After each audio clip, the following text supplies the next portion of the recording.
This is an oral history interview conducted for the Witness to War Serving a National project at Nauset Regional High School on Cape Cod, Massachusetts. For the sake of this interview, please state your full name and the community in which you now reside. Carl Johnson, and I live in West Barnstable. Okay. Why did you join the Marines? I joined the Marines because it's something that I always wanted to do,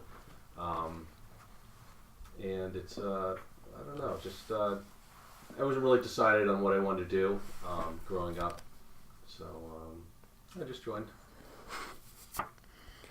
How did you join the Marines?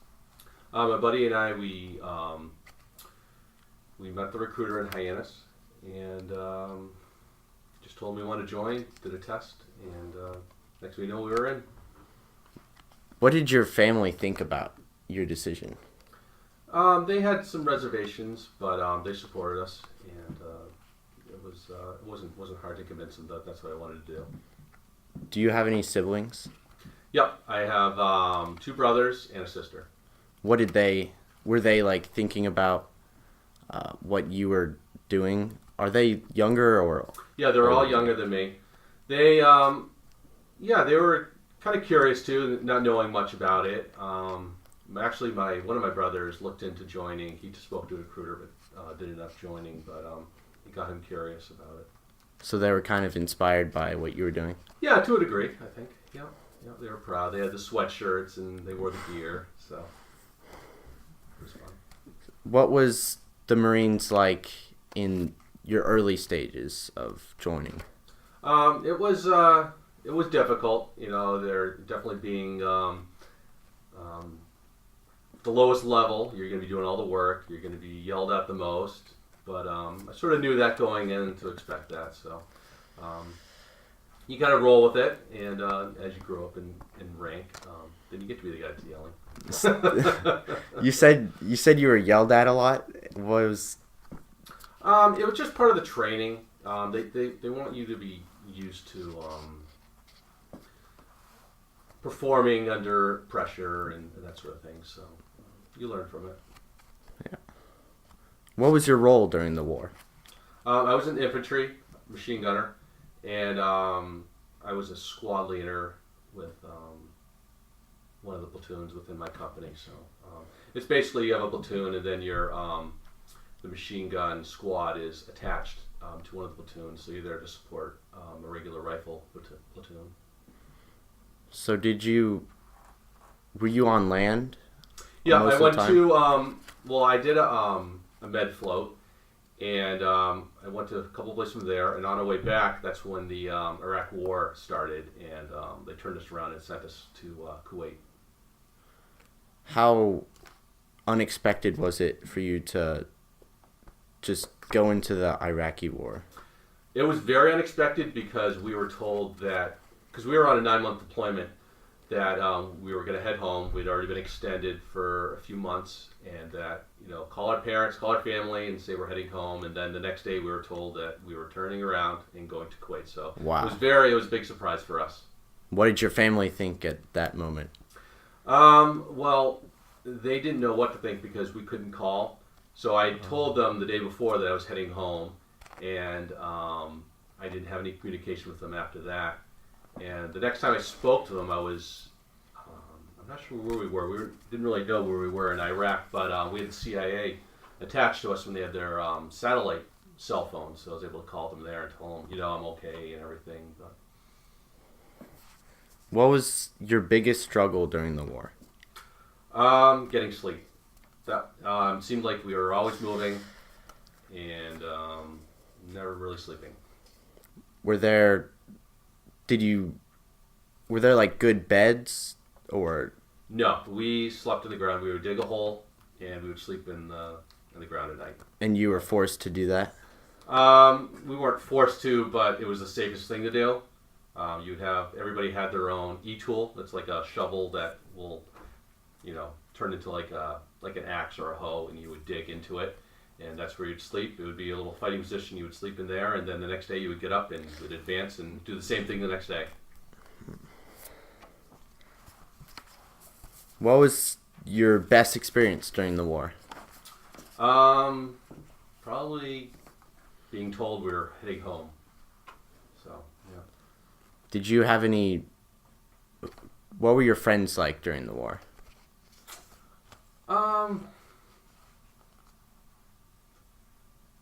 Hard to say. I mean, I had this one friend. We've been close since I first joined. Not the one I joined with, but he was from California, and what we kind of used in our spare time, we would just talk about food and things like that, and it really, kept us, from constantly thinking about the war, but it kind of relieved the stress too, and we would just, small talk, little things like that.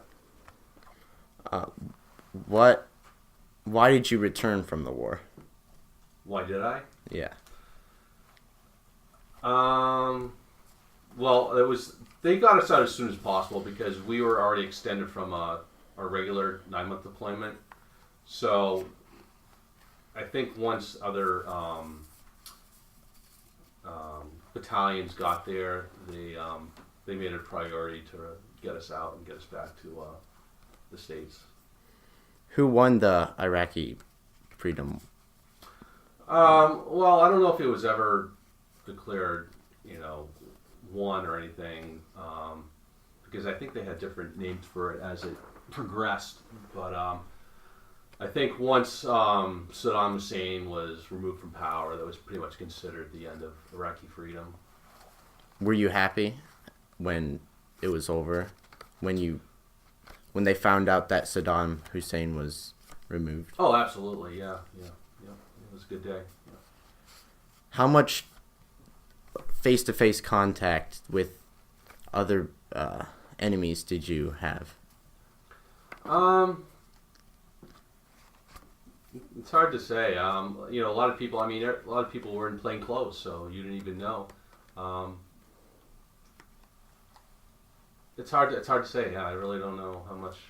I mean, you would obviously see their tanks, and you would see them out there, but for the most part, they weren't too aggressive. They were more, they had their hands up. Basically, they really were looking for a fight. What was the military like compared to your expectation for the military? Completely different. I had a vision that I would be put in a helicopter. I would be dropped somewhere in the middle of the woods, and I would be, on some sort of mission, and and I'd get picked up when I was through. But it was, not what I expected. When did you decide to be part of the Marines? Probably my junior year of high school. That's when I made the decision. Yeah. Were you thinking about any other positions? Well, I wasn't looking at any of the branches of the military. I had my mind set up on the Marines. Yeah. What life lessons did you learn from the Marines? Organization, responsibility. I don't know, mental toughness, physical strength. There's a lot of benefits that I'm glad I learned from the Marines. How did you learn these things, these lessons? Well, they force it into you from the very beginning of boot camp. You're taught this is the way you do things, and really just pushing yourself to the limits beyond what you think you probably can do. So. Yeah, they have a plan from the very beginning. They get everybody, taught from the very beginning. What was your worst moment throughout all of the Army? Or the Marines, sorry. Yeah, sorry. I lost some friends. I would say losing them is probably the most difficult part, for sure. Do you think about them a lot, or? Yeah, I do. Yeah, I had some good friends. When I was at Camp Lejeune, you become very close with these guys through training and recreation. I golfed there. There's a golf course on there on the Camp Lejeune, and I would golf with one of my friends that ended up dying over there. So yeah, it's tough. It's like losing, I guess, a high school friend or something like that that you spend a lot of time with. What do you think of when you hear the word Iraq?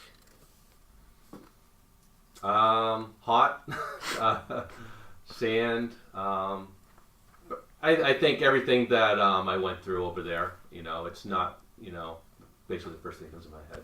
It's that sort of stuff. In the later parts of your high school life, what did you want to be? I was undecided, so I think it really, that's why I was kind of drawn to the Marines. It seemed like something that I could do in the meantime, and if I decided I wanted to go to college afterwards, it wouldn't be like I was wasting my time, I felt. Were your parents wanting you to go to college? Or They were very supportive of whatever I wanted to do. They wanted me to do something. They wanted me out of the house. But, yeah, whatever I chose, as long as it was something that could be considered productive or, giving back to society. And they were happy with your decision? I wouldn't say happy, but they were supportive. Yeah. If you could go back in time, what, if anything, would you do differently? In the Marines? Or Yeah, in high school? in the Marines.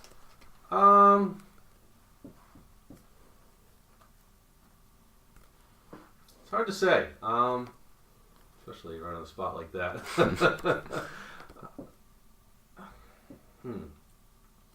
I don't know if I would change anything. I'm pretty much the person who I am now, and that experience kind of shaped who I am. So I would say I probably wouldn't change anything. If you could go back in time, what would you change from your high school, from when you were in high school?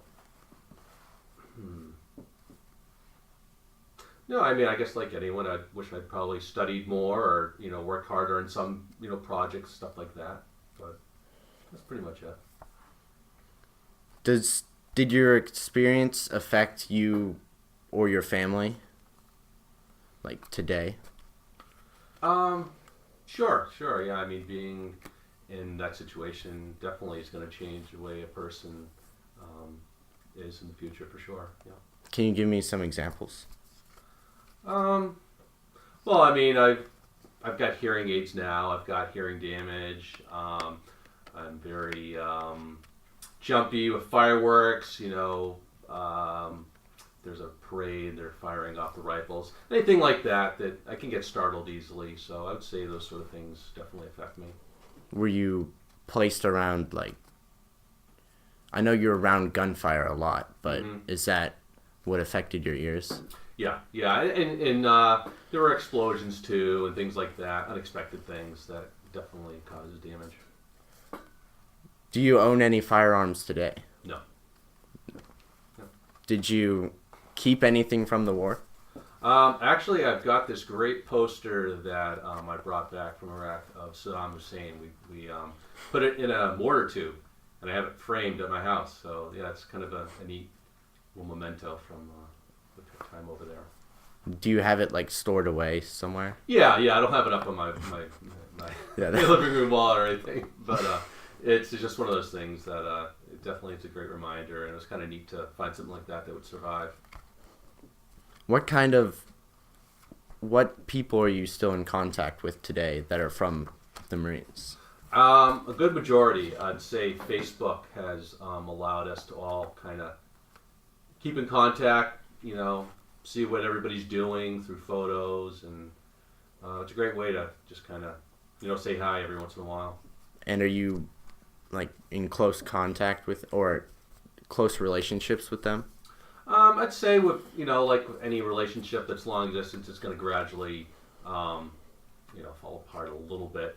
I still say, hey, happy birthday when it pops up, and, there are a few guys that will, reach out to and say hi occasionally, but not as much as I probably wish I probably did.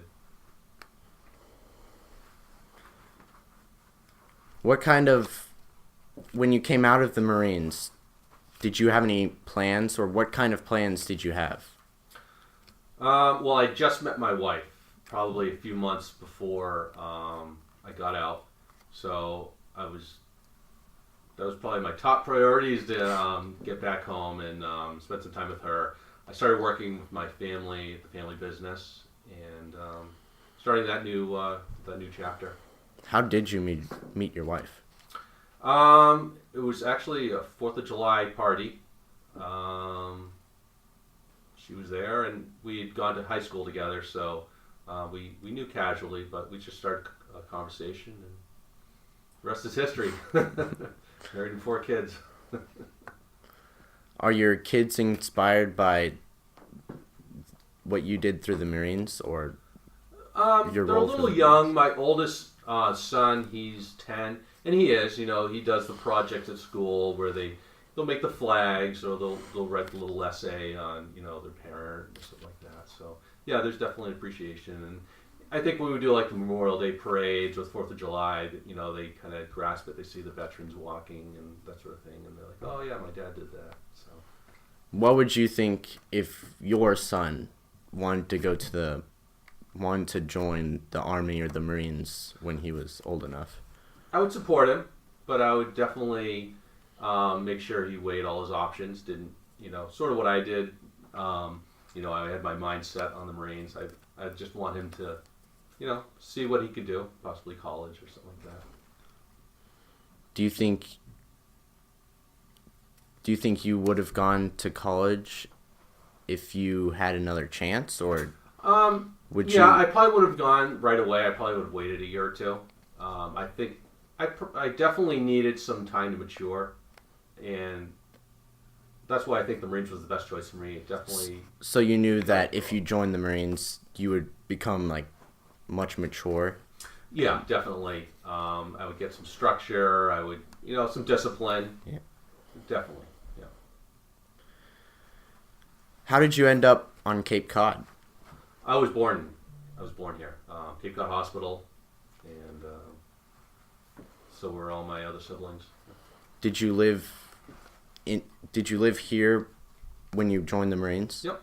I grew up in Osterville, which is in Barnstable. And did you stay here throughout all of the Marines, or where have you gone throughout the Marines? So I went to Parris Island for boot camp in South Carolina. From there, I went to Camp Johnson Cape Geiger for School of Infantry, and that's in North Carolina. And then from there was stationed at Camp Lejeune in North Carolina. And then, each year you're deployed for a certain amount of time. So I had 2 deployments, and which is typical for a 4-year enlistment. How long were you in boot camp for? I think it's 3 months. Yeah. And after that, you were in combat all throughout. From there, I went to School of Infantry, which was, I believe, like a couple months, and then you go to the Fleet, which was Camp Lejeune, and we did a lot of training. We went to California, did some desert shooting out there at 29 Palms, and yeah, I do definitely. There's a huge build up before they don't just send you overseas. A lot of training and that sort of stuff. So it was about a year build up before I did my first deployment overseas. And were you nervous when you were going overseas, or did you think you were prepared? I think I was prepared. I definitely wasn't nervous because the Iraqi conflict didn't come out until after we were pretty much headed back. So that kind of caught us off guard. But yeah, there was no amount of stress or anything like that or worriness. Were you nervous at all once the Iraqi freedom started? I guess a little bit, but I felt like we were well trained, all of us. There's so much training, so much time put into every little thing that we do that I had some confidence still. Were you shocked by anything throughout the war did anything happen that shocked you?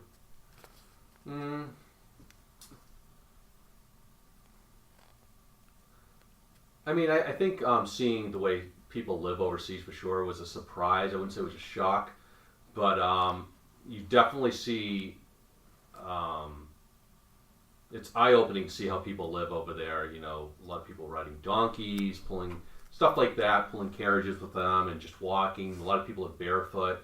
So I would say that was more of a surprise being over there. And you had to live like that as well? No, we had our regular, military fatigues and everything. So no, fortunately, I didn't have to be barefoot. Were you, in your mind, when you were fighting, who did you think you were fighting for? Was it America? You were protecting America? No, it was more for the, I think, the Iraqi people, because there was a lot of support at the beginning. A lot of, people would wave to you, and you could tell that they were happy to see someone standing up to Saddam. And that was very encouraging for you? Oh, absolutely, yeah. Because I think most people, if they're just watching a conflict on the news, they wonder if their country is the right side or anything like that. But when you see the people of a country like that respond in a good way, I think that definitely makes you feel good. Were you ever to a point during the war where you rethought your decision for joining? Where I think you do a little bit. It's funny you mention that, because when I was in boot camp, I remember we were in a classroom for probably an hour or two while we were waiting to get to the next level. I think our heads were just shaved, and everybody was yelling at us. And I remember my buddy was sitting at the desk across from me that I joined with, and I remember looking back at him, and he goes to me, "What were we thinking?" So that's actually funny you mentioned that. But that was just a funny memory. Are you still in contact with your friend that you joined the Marines with from high school? Yeah, he lives in Chatham, and we speak regularly. Well, that's cool. Yeah. So,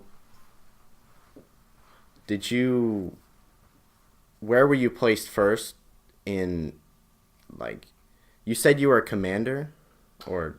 Squad leader. Squad leader. Yep. So where were you placed first?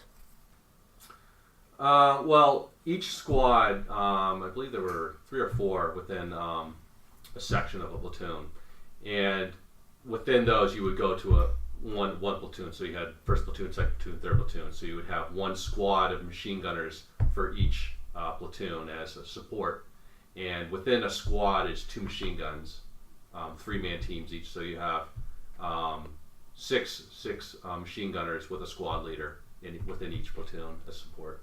And did you start off being a squad leader? Nope, I started off as an ammo man. Within a team, you've got an ammo man, you've got a gunner, and a team leader.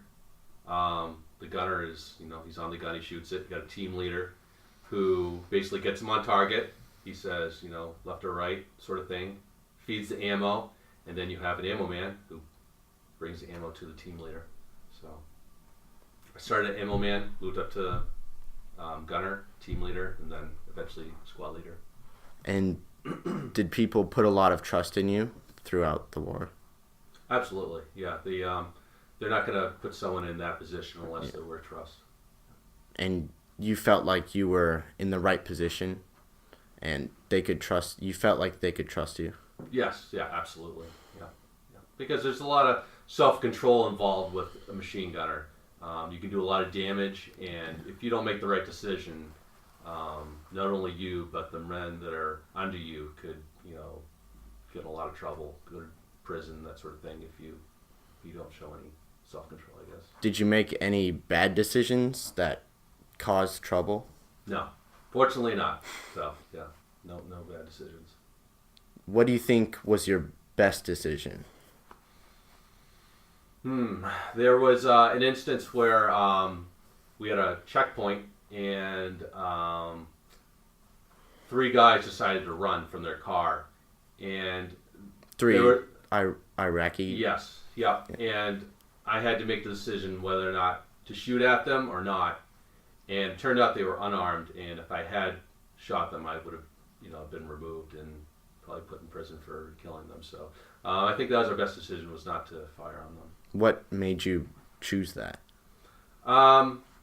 They weren't shooting at us, and they didn't seem like a threat at the time. Did you have a lot of experiences like that? Yeah, yeah. And every day you had to make a decision like that, or was that rare? It was more rare, there wasn't too much situations like that. We did a lot of vehicle inspections and that sort of thing, and you're going to find a few things like that. But people aren't, when they see what we had, they're not going to basically do what those guys did. So after 4 years of war and then going back to regular life, was that switch difficult, or did it take time? Yeah, it's going to be a gradual change, but the military does their best to try to prepare all of us when we get out. I mean, it's a big change. You're getting back to civilian life. You don't have these responsibilities that you had before, but yeah. I think most people, they can adapt well. They get you ready for it. Do you have any friends that did not adapt as well as you did? I'm sure that, yeah. Not personally, but I've heard stories of, guys that, they just, they couldn't handle the change, and a lot of times they end up going back in. They re-enlist because it's just the lifestyle that they prefer. Have you ever thought of re-enlisting? No, I wasn't eligible because of my hearing loss, so that was not an option. If you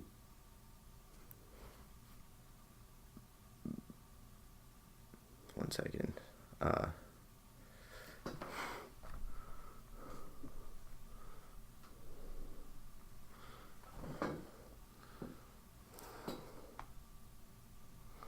So, in your childhood, you said you were looking forward to joining the Marines. I wouldn't say I was looking forward to it. I was just more, it was something that I was probably almost destined to do because I enjoyed that lifestyle of being outdoors, and like I said earlier, I wanted to be a baseball player, but it wouldn't surprise me, or part of me, I guess, wanted to be in the military just because of that. I grew up camping and shooting BB guns and that sort of thing. So was your father helping you?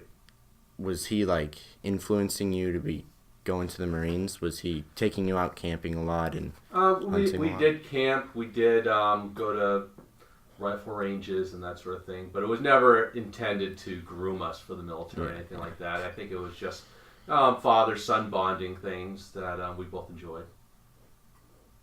And he didn't have... Was he in the military at all? No. Do you have any relatives who are in the military? So my grandfather, he was in the Coast Guard, and my great uncle was in the Army during World War II.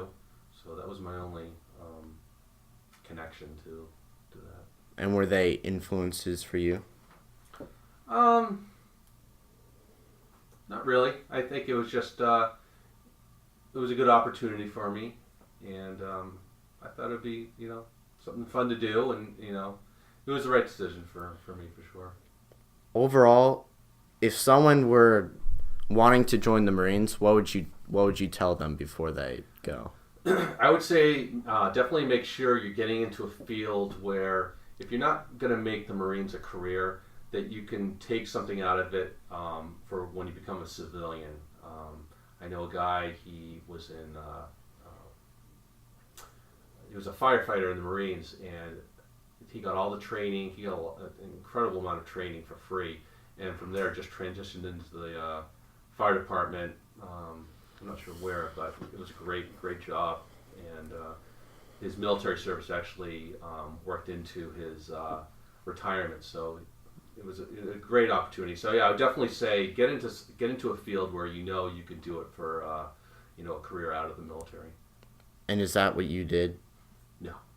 I there's not much infantry out of in civilian life, but my decision was, it was more based off of the adventure of it, traveling, going around the world, and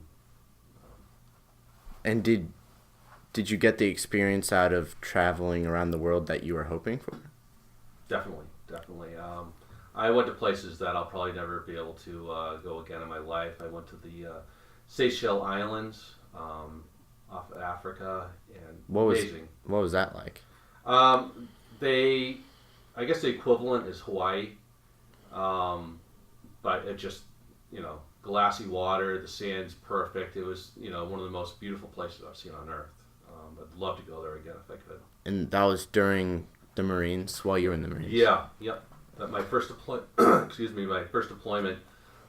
they always tend to find a spot where you can get off for a few days and, travel around and sightsee. So it was an incredible experience. Very beautiful spot. You chose that spot specifically? No, I didn't. It just happened to go.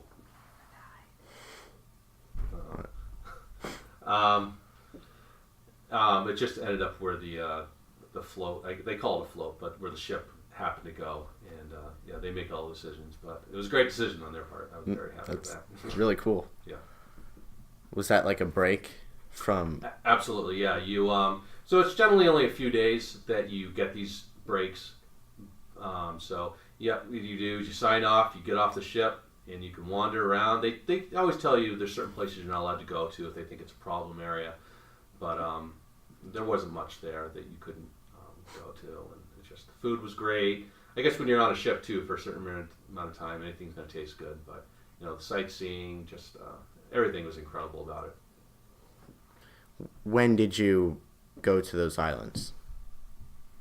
I would say it was probably maybe 3 months into our deployment. That's just a guess, but I don't remember it happening too soon into it.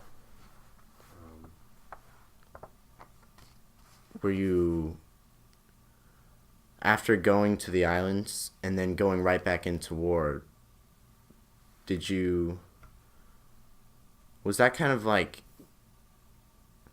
how do I word it? Was it, so you had these beautiful sights on the islands, and then you went right into war? Well, it wasn't right away because I was already it was by the end of my 9-month deployment. That's when we ended up turning around and going to Kuwait. So it really wasn't in mind. We were probably on ship for a few weeks before we ended up having to go to Kuwait. So, but I get what you're saying, though. Yeah, it is strange from being in basically a tropical paradise to this barren, sandy area where there's just trash and garbage, and it was definitely a complete 180 from what we were experiencing from a few months before. But definitely makes you appreciate those nice places. One of my best memories was when I first came back from Iraq. We were in Camp Lejeune, and it was like May, and everything was bright green. I can't remember the last time I saw something so lush. You really appreciate just seeing regular lawn, and the trees were in full leaf, and it was really surprising. Getting back to that, you really have an appreciation for just the United States. I guess. Yeah. Well, thank you for your interview. I don't know. Jacob says there's something wrong with the camera, but hopefully you'll get something out of it. Yeah. So, thank you, Mr. Johnson. Yeah, my pleasure. I'm glad. Yeah. Hopefully you better get an A on this, right? Yeah. Give you good enough content. I had a good time talking about the Marines because I didn't really know anything before, so especially not of this specific war. Happy to help out, and hopefully it's enough. It's kind of nice to revisit that time. I haven't talked about it in a while, so bring back some memories of that sort of thing. So. Well, thank you. Yeah.